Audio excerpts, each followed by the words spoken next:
amazing. Cool. Yeah. So what we'll do, and I'll probably do that after this, is I'll just record a little intro about you guys and what we're doing.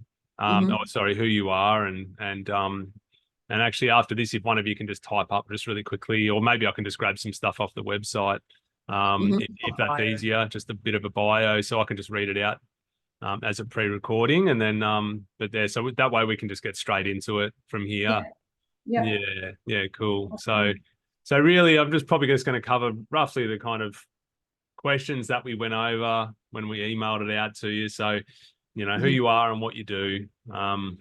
It would be probably the first one, and then getting into like what it's like to be in that space, and is it from your perspective, and then we will probably get into, I guess, partners that are kind of transitioning from being in a relationship to maybe breaking up, and how this can be really really disjointed and difficult, versus a healthy transition to co-parenting, for example, and then maybe we can eventually move towards staying together for the kids, and what your perspective is on that, and all those sorts of topics. Absolutely. Yep. Perfect. Yeah, cool. Awesome. If you fumble for words or something like that, you're able to edit, and that's all good. It's all good. It's perfectly fine. And actually, we prefer the fumbling, just to let you know. Because it means that you're real, so there's no pressure for it to be polished. It's just conversation. I'm not sure if you've listened to our podcast already, but there's definitely that element of just free conversation, and sometimes the words don't come out right. Oh no. And that's totally okay too. It's kind of, I guess, part of who we are as well. We're not super polished, but we're coming from the heart. And I think that's where we resonate with you guys, because it's the same energy that you have too. It's like, we're not, super perfect or anything, but we just love what we do, and we do it because we're passionate. So that's kind of more of the theme. So don't stress about. No, I thought, well, I'm not going to sit here giving a lecture about anything. So no. That's right. We just appreciate you guys, sharing with that. So no pressure, no expectation. Just enjoy it. Lovely. Thank you. Yeah. All right. Well, let's get into it then. Should we do it? Yep. Let's do it. Right. Cool.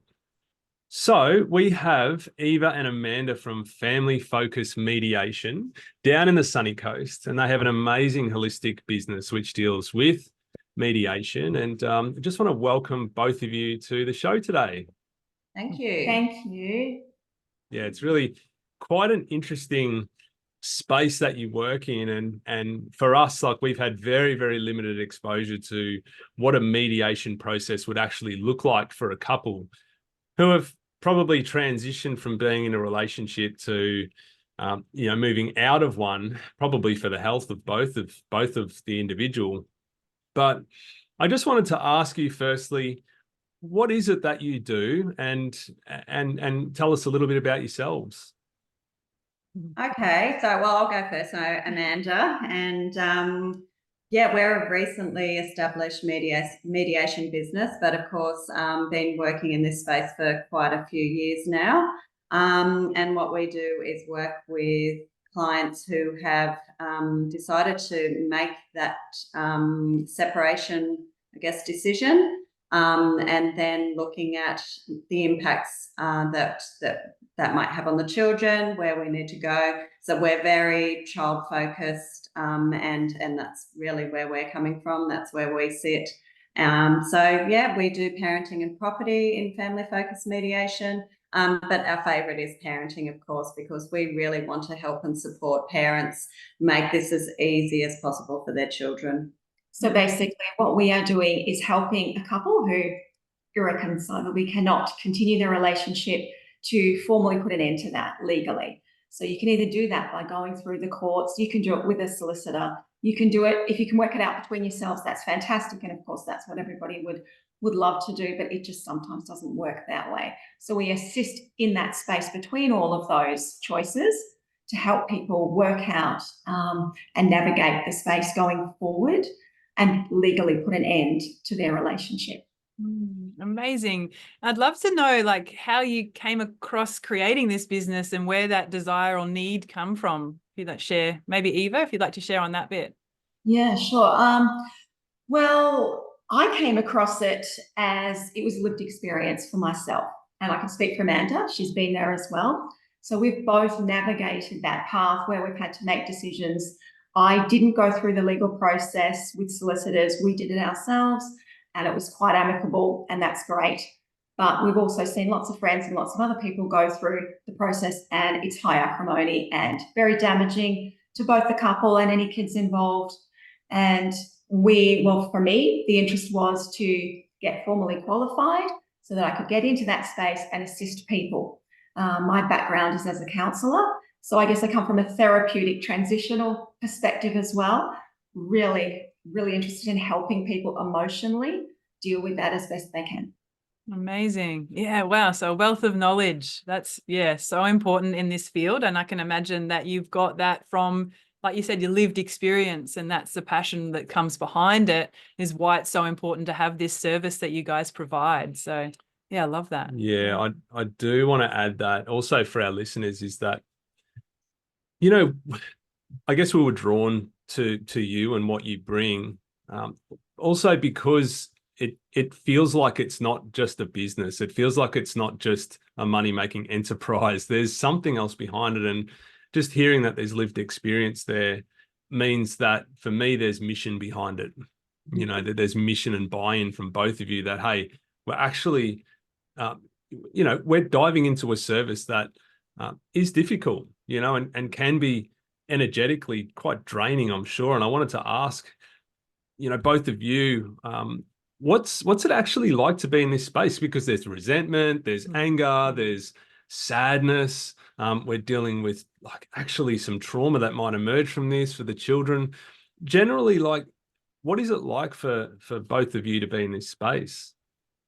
I think we consider it a privilege, don't we, really? We do.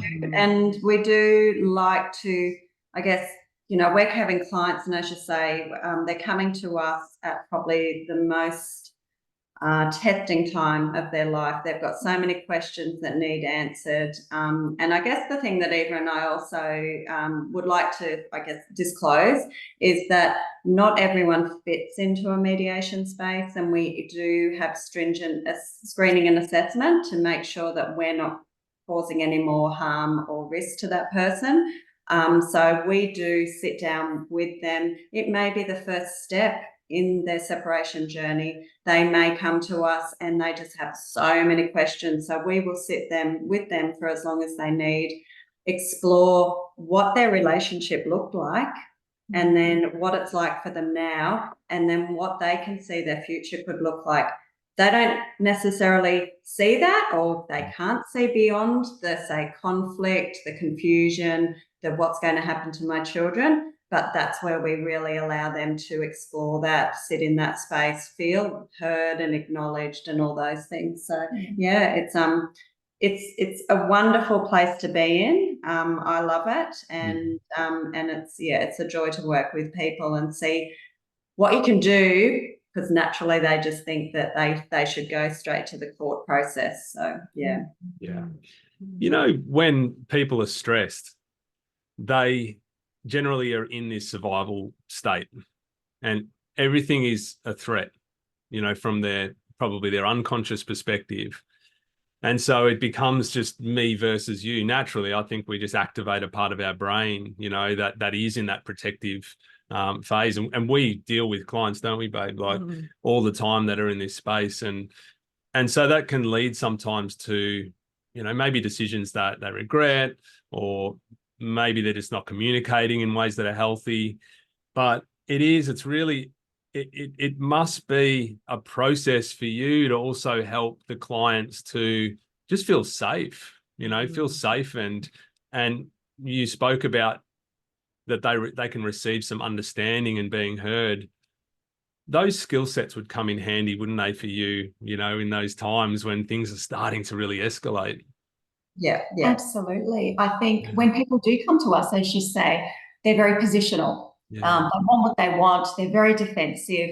And I think what Amanda and I endeavour to do is uncover the interest rather than the position. What's driving that? Why do you feel that? Where is the interest in there for you? Rather than just, I want this or I'm not budging on that. So what's driving that instead, and try and help them to see it, because sometimes they don't know either. It's just, I've been told that this is what I should have, or this is what happened with some friends of ours. So they tend to then reflect on what other people have done. And what we explore is, who left the relationship, who made that decision to actually end that relationship, because everyone's at a different stage of that grief and loss process. So normally sitting in a space of, are we going to stay together? What does this look like? And then, no, we're not. There's going to be one person that has stepped out and checked out, what we always say, from that space, even before the other person even knows or understands what's going on. So it's about kind of, I guess, acknowledging that, letting them understand that they're never going to be on the same page initially, that they're going on that roller coaster at two different rides, and they're in two different carriages, and that's what it looks like. I love that. I love that so much, because I think we just hit home what you said there about, often in relationships, one person is down the track further, has checked out and has made that decision internally. So being able to kind of process that to some degree, but sometimes the other partner is completely shocked with the decision or the choice that's been happening. So therefore, you're right. There's two people that are in two totally different places, mentally and physically, probably as well, to deal with that and to grieve that. But I love that you're able to hold that space for them to recognize that even in the first place. Because, right, you think about our courts and our systems and that kind of stuff. There's no awareness or understanding or compassion that, someone's probably actually really hurting here, and somebody's down that, checked out already. And like, I just love that. And I guess that's what was leading me to asking about, what do you mean by holistic? You said you have a holistic approach. Can you share a little bit more about what that is and how you kind of think about that when you're dealing with your clients? Holistically, yes. I think because we're not simply going through a set process where the outcome is reaching an agreement. If we can just simply get people a little bit further down the track, improve their communication skills, assist them to understand each other and where they're coming from, which of course, when you're sitting face to face with somebody in a high acrimonious situation, that can be quite difficult. But if we can just assist them to understand their situation for each other and for themselves a little better, that's a win, because these people are then going to communicate better and have a better outcome, regardless of whether they can come to a full agreement of how the future is going to look at this stage.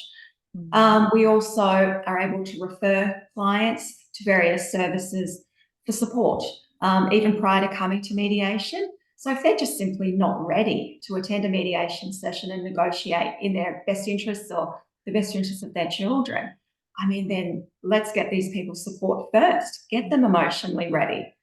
So in that sense, we're holistic, that we can provide and guide them through the process with support.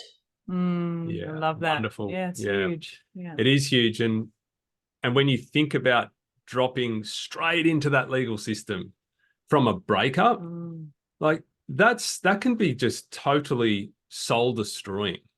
And I've seen it before. It's a massive leap into this black and white system that doesn't care about your grief, doesn't care about your emotions. There's nothing there to really, there's no, like Amy said, there's no compassion there. And so you just dive into this soulless world. And that's where I can see that this transition is really important. I did want to ask about, for some of our clients, I would say that a lot of them, or not our clients, but maybe our followers, are right on the edge. And they're probably just thinking, I'm pretty sure that this is over. And I don't really know, maybe they need to take the courage to take that step to break up, but they might be just the step before where you guys are at, but they might have children too. And I wanted to speak about children and how the kids are actually impacted in this situation, how it can go really bad. and how it can potentially go a lot better and actually be a healthy transition to co-parenting. I wonder whether you can open up conversation around the difference between an unhealthy transition and a healthy transition to co-parenting. For us, yeah, absolutely. And it is all about that. And I think with, as Eva mentioned, communication is the key. We had a chat prior to coming on to the podcast today around, being transparent with children, them being acknowledged that they didn't ask for this to happen. So how are we as parents and adults going to support and help our children? So studies and research and all those things have shown that children are quite resilient, but that also depends on the parents. That really needs to be them coming forward and being that, I guess, the wiser, more kind of understanding person in all this. And we really, I think, help the parents see that. We support them through that. I think the one thing that I say to them in my mediations is, if you're to sit down your child when they're, say, 25, 30 and say, how was this for you? How was our separation for you? If you can have your child say to you, you and dad did the best, or you and mum did the best you could, and thank you so much. That's a far better place to be in than a child saying, that was horrible, we hated it. And, it was, a really kind of, I guess, unsettled time. So it is about being child focused. It is really putting that parents in the space of, let's listen to the kids, which we also can do as part of our service, and acknowledge and respect them regardless of what age they are. I mean, we are making memories for these children. Every step of their journey, of their life. So it's a matter of, sometimes parents get so, I guess, taken over by their own grief, their own feelings and emotions, that they can't see beyond that to those of their children, and see that they are making memories for their children. How would they like their kids to remember this time when they do look back, like Amanda said? Yeah, it's so true. I'm curious, have either, because I know, Eva, you were saying that you've been through this process and you were lucky enough to kind of work through it amicably. I'm wondering, have you had that same experience, Amanda, as well with your breakup, or was that different? Very different, so vastly different, hence why I'm in this space now. Mine was quite conflictual, and to the stage where we didn't speak to each other for years. Initially, we would do drop off to each other. Yes, it was out in a public space, but we wouldn't even look at each other. And now, knowing what I know as a mediator and the effects that has on your children, for me, it's hard to look back and go, wow, I could have done that so much better. That was really not a good place for those children to be in. And understand that the children see, mum and dad, they can't communicate, they don't look at each other. How horrible for a child to get out of one car and then walk over and have to hop into another car. So that's why I'm doing exactly what I'm doing now, because I don't want to ever see anyone else going through that like I did. And my children are wonderful now, and we talk about these things. I'm very open and honest about those things, but also kind of, I guess, educating and teaching them that there is a better way to do this. There are so many, well, not so many, but there are definitely things that parents who are separating can do to help their kids get through this process, which, as Amanda said, is being transparent, being respectful enough to allow them the information at an age-appropriate level of what's going on. Also that, yes, the kids didn't ask for this to happen, so allow them the space to grieve and to acknowledge the transition and the time that they need for that. Respect the relationship that the child has with the other parent. Because they're always going to see that other parent as their other parent, even if you no longer see them as your spouse. Yeah, there's such key points there. Yeah. And before you spoke about having some inclusivity of the kids, being involved in this process, to me, I'm thinking that's wonderful, but then there's also that other side of me that thinks, well, how much of a limitation has this child got in terms of like how they can process this? And so I wanted to ask you, how would that look, you know, for, I don't know, let's just say a 7 to 10-year-old child who's involved in this. So they've got some capability of being able to see what's going on and sensing the dynamic. How would they be, you know, brought into this to have some say, I guess, in what's happening and what's unfolding? So I'm a child inclusive practitioner, so trained in my previous job to do that. So that's something that I will bring to our service. And happily work with children. I think it's really beneficial to sit in a room in a mediation with two parents and refer to what their child has said. So going back to what that looks like for the child or children, it's not sitting them at a table saying, right, what's going on? What's happening with mum and dad? Are they fighting a lot? What do you want? So it's not about that decision making for them. It's actually just sitting with them, asking them, how's school? You know, what's going on for you? Really acknowledging their wishes and concerns. And I guess one of the tools that we use is 3 wishes. And so after we've sat with a child at the end of their the child inclusive practice, we do ask, what are your 3 wishes? And sometimes they'll go, mum and dad are back together, and that's very common. And you know, or you've got kids, you always can gauge how kids are. Like some of them will say, I would like to win lots of money and win a house and have a really fast car. You sort of can understand that a child's in a really good space when they're giving answers like that. So, but when a child says, I want mum and dad to be back together, I want them to stop fighting, or, you know, sort of, I guess, those answers, that's when you know that a child's really struggling, and you can explore that a little bit more with them.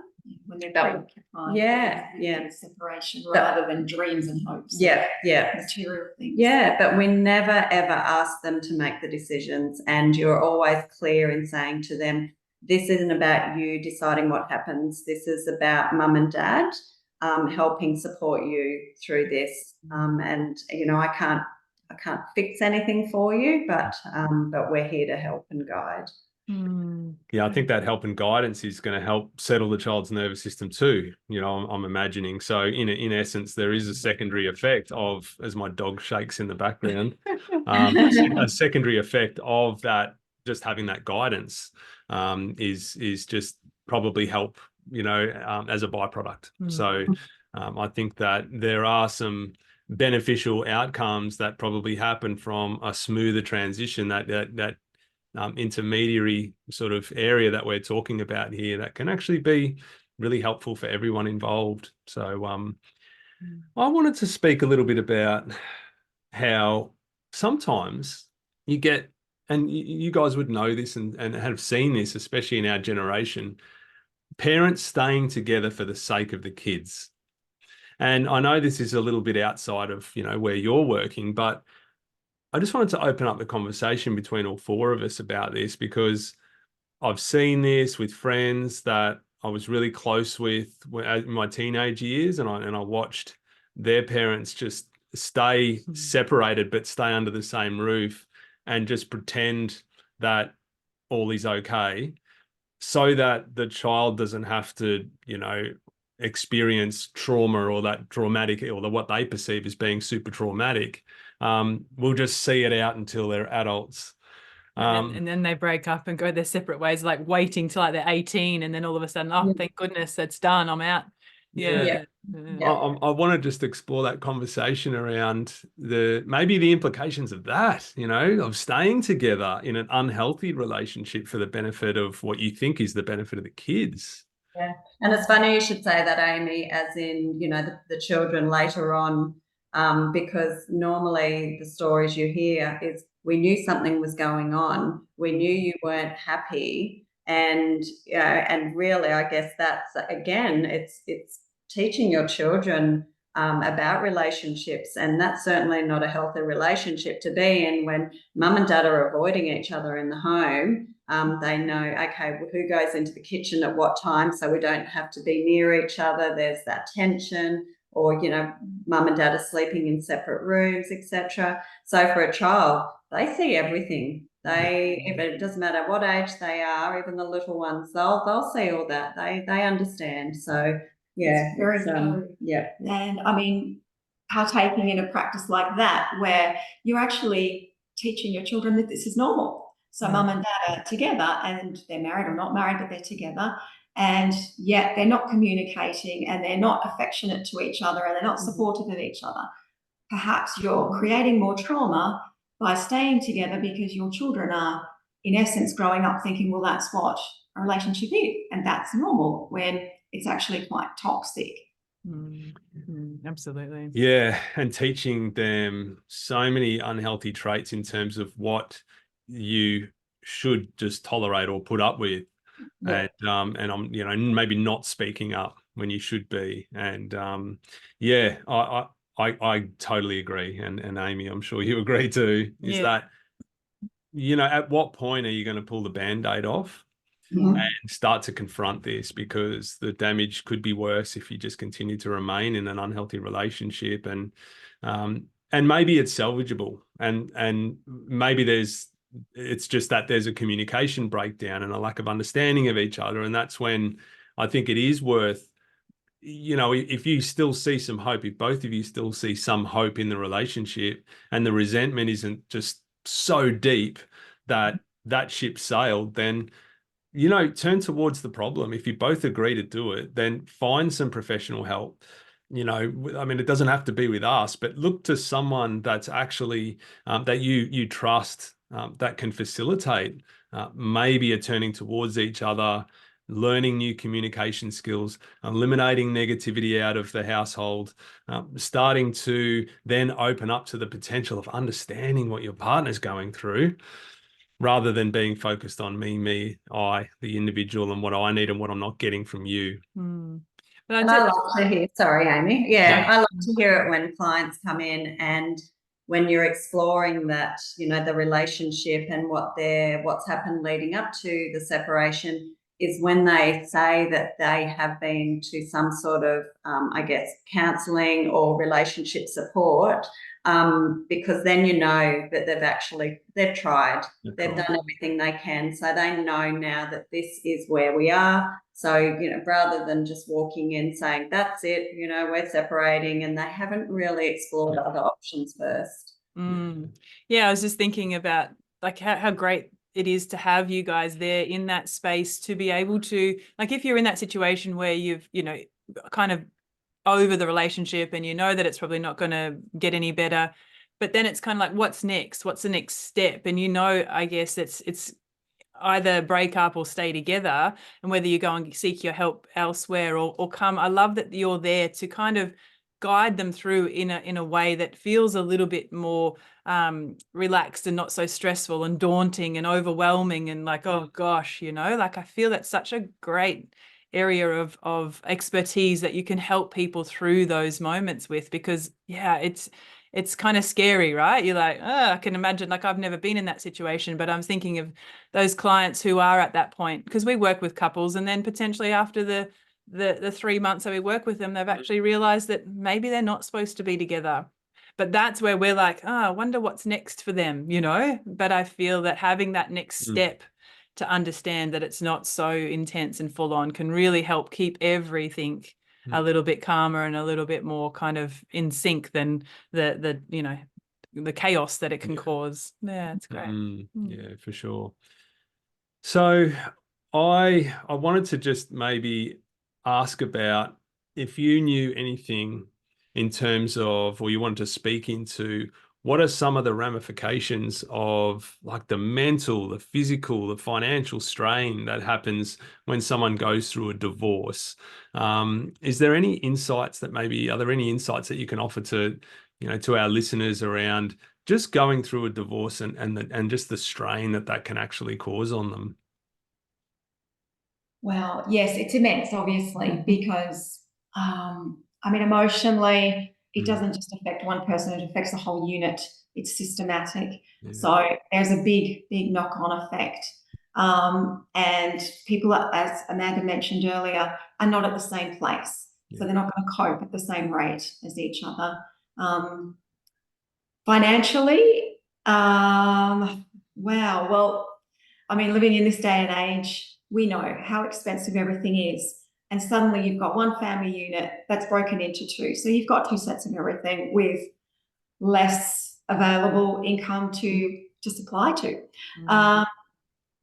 What else? Well, I think for me, you know, looking at the child focus side of it it's also the things like how the kids' life's going to change financially.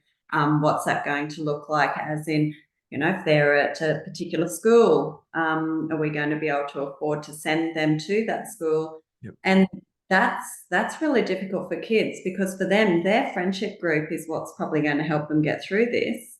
So it's, again, not changing their lives, as, I guess, you know, that there's no significant changes for them, that there is that structure, routine, predictability. That's what will help children get through this and thrive.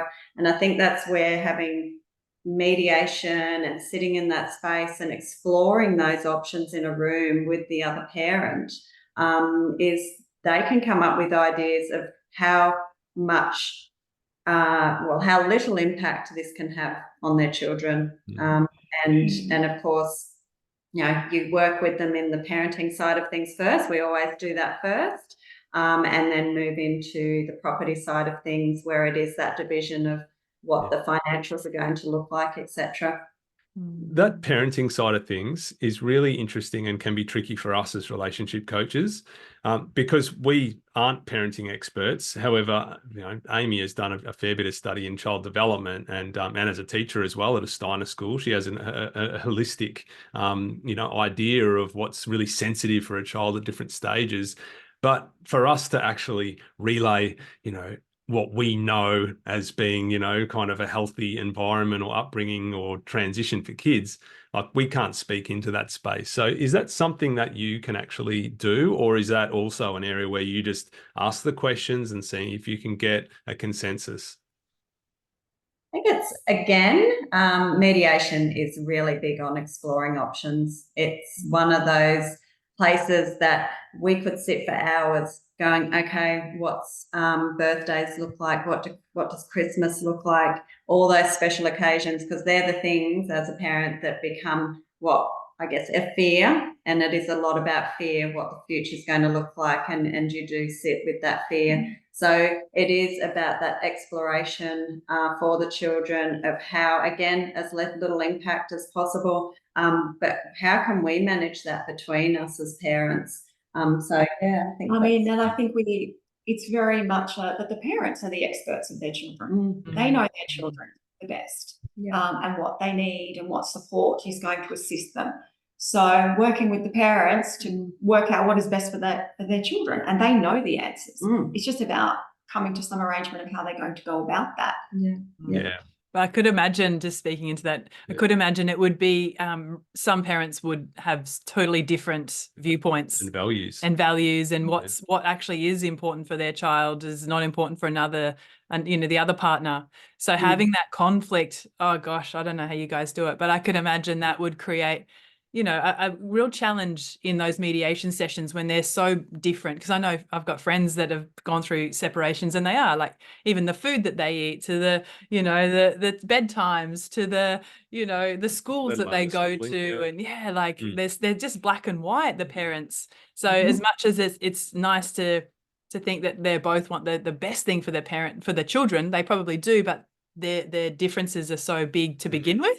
Does that make sense? You know, I couldn't imagine those sessions with those sorts of parents would be quite a challenge for you guys to work through. And it's funny how that as soon as the separation happens, that all of a sudden the things that they actually enjoy doing together with the children and acknowledging and signing them up for their sport and all their extracurricular activities, all of a sudden it's like, no, you know, we're not going to do that anymore. So it's and that's where we try to step in really quick, as in, you know, if we can avoid this conflict, then your children are going to have a more successful future. So that's what we like to think anyway. there's just doing a little shift across because recent research, or I think it was through Money Magazine, and they had found that the average cost of a divorce was around $50,000 you're going to be out of pocket just in the general, unpacking of all of these, elements to breaking up. But can I be a little cheeky in asking, like, roughly what kind of cost would be associated with a service like this? Do you have like a rough guide? Well, if you go to court, even for a reasonably simple matter, they say it can be anything up into the tens to the hundreds of thousands of dollars. Yeah. And of course, there's the time that's attached to that as well. These things are lengthy. And often parents receive judgments that neither are happy with and don't actually fit that family. So it's quite a different service to what we offer. Ours is certainly nothing like that. We're under $5,000, well and truly. Wow. So, and people can come back again. It's not a matter of that you need to solve this all in one hit. Yeah. You can work it a little bit by little bit. If we can get down the path just a little bit and solve some things or work through some things, that's great. You can come back again later and we can work on the next bit. It doesn't all have to be done and dusted in one sitting. Yeah. That's good to know. Yeah, thank you. Yeah. This, having this conversation with both of you has been wonderful. And the reason it's been really wonderful is because the listeners who are still with us right now have been dropped into the potential of what this looks like, what it sounds like, what it feels like.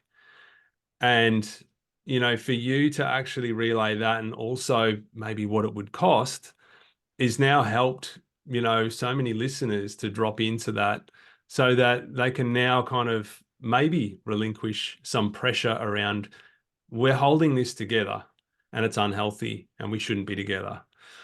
So I want to thank you both for just speaking up about what this dynamic is like, what is actually involved. It's certainly been really helpful for both of us as well. Yeah, it's kind of felt like, I don't know, we're in our job because we love what we do, just like you guys do, but it's always, for us, we want to fix everyone, right? We want to help everyone, and we want all couples to come back together and love each other deeply and have this, connected, thriving relationship. And that would be our dream, but we know that's not our reality. So it actually starts to impact how we feel, and how, when we work with couples and we see that actually maybe these guys aren't meant to be together, and often they do have kids, our clients. So yeah, it makes me feel a little bit more at ease to know that there's services out there like this, because I haven't ever heard of anything like this, because I've never experienced anything like this. So it's such a great, like I said already today, and I keep harping on it, but just a great knowing that there is someone out there that can help in a bit more of a holistic, nurturing, compassionate way than just to send them off and sort it out, So I guess that's coming from my heart. It's like, oh, okay, great. There's people out there.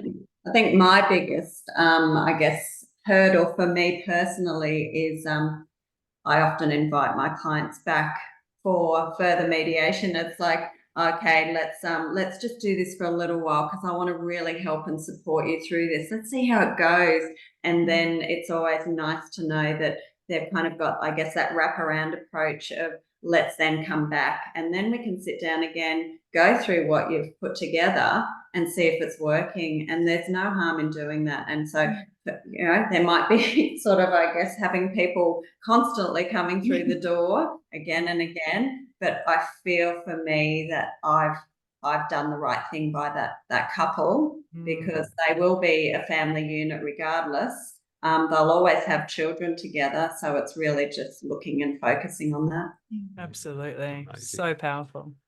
So if our listeners want to get in touch with you and find out more about your services, how would they do that? So we have our website, so Family Focus Mediation, so they can go online. We have a booking page on there. Please, put as much or as little detail as possible, and we'll give you a call. Book in a time that's convenient for you. I think Eva and I, we've really sort of looked at how we can support people through this, which is we're happy to call you. We're happy to do everything online, which people are pretty used to now.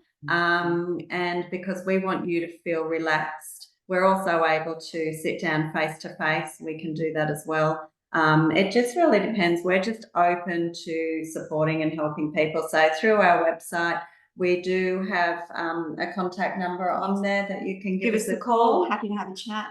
Even if it's just to find out about what they might need next. There's no obligation that you must then, I guess, you know, kind of engage in our service. It's just about those questions. I'm a big believer in knowledge and allowing people to understand what this looks like, rather than, I guess, that sales pitch and getting them through. I want them to really feel heard and really help and support them. There's also some additional information on our website under the resources tab. Oh, So cool. people are free to go and check that out for themselves, and that should hopefully answer some of their questions as well. Great. Amazing. So that's really helpful to know that anyone around Australia can access you as long as they've got internet, really, or even just phone. So that's wonderful. Even though you're based in the Sunshine Coast, they can access you. So thank you so much to both of you for coming on our show. We know that our listeners would have gained a lot from this, and I want to thank you, and I look forward to, you know, even working in collaboration with both of you in the future and helping. So we're, you know, obviously we're helping the couples to move hopefully to a place of thriving. But if things do, you know, break down, then there's a safety net there to help that transition. So thank you once again. And we hope you have a wonderful rest of the day. And thank you very much. Thank you, Michael. Thank you, Amy. Thank you very much. You're welcome.